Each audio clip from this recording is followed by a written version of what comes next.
అధ్యక్ష, మీ ద్వారా honourable HRD minister గారి దృష్టికి తీసుకొస్తున్నాను అధ్యక్ష. మా తుని నియోజకవర్గం తొండంగి మండలం రావికంపాడు విలేజ్ లో అధ్యక్ష దాదాపు 65 సంవత్సరాల నుండి ఉంది అధ్యక్ష. హై స్కూల్ ఉంది అధ్యక్ష. ఈ హై స్కూల్ ని జూనియర్ కాలేజ్ గా అప్గ్రేడ్ చేయవలసిందిగా గౌరవ మంత్రి గారిని కోరుతున్నాం అధ్యక్ష.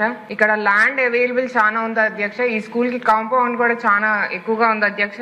అలాగే బిల్డింగ్ కట్టడానికి కూడా సిఎస్ఆర్ ఫండ్స్ కూడా అవైలబుల్ గా ఉన్నాయి అధ్యక్ష. మీరు జూనియర్ కాలేజ్ శాంక్షన్ చేస్తే 10 గ్రామాల్లో ఉన్న సుమారు 10,000 నుండి 15,000 మందికి ఉపయోగపడుతుంది అధ్యక్ష. అలాగే డ్రాప్ అవుట్స్ కూడా తగ్గుతాయి అధ్యక్ష. ఈ జూనియర్ కాలేజ్ కోసము చుట్టుపక్కల 10 గ్రామాల నుంచి అధ్యక్ష 30 కిలోమీటర్ల వరకు కూడా తుని గాని కాకినాడ గాని ట్రావెల్ చేయవలసి వస్తుంది అధ్యక్ష. వీరికి జూనియర్ కాలేజ్ కనుక శాంక్షన్ చేస్తే మనకి స్టూడెంట్స్ కి మేలు చేసిన వాళ్ళం అవుతాం అధ్యక్ష. దివ్య గారు అడిగారు అధ్యక్ష. గత ప్రభుత్వం జూనియర్ వ్యవస్థని, ప్రభుత్వ జూనియర్ కళాశాలని నిర్వీర్యం చేశారు. హై స్కూల్ ప్లస్ అనే విధానం తీసుకొచ్చి అక్కడ సబ్జెక్ట్ టీచర్స్ లేకుండా చేశారు అధ్యక్ష.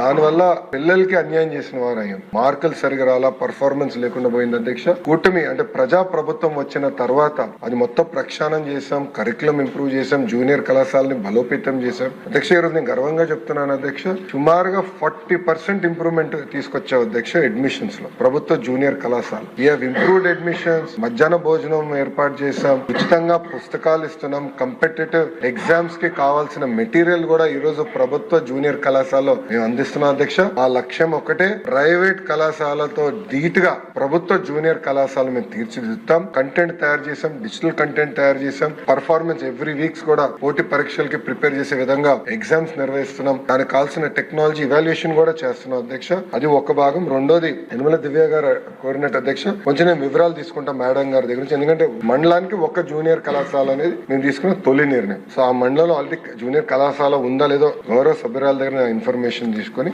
మండలానికి ఒక జూనియర్ కళాశాల ఏర్పాటు చేయాలని ప్రభుత్వం నిర్ణయం తీసుకుని దానికి కట్టుబడి ఉంటాం. రాబోయే 2 సంవత్సరాల ప్రక్రియ పూర్తి చేయాలని దిశగా మేము అడుగులేస్తాం అధ్యక్ష.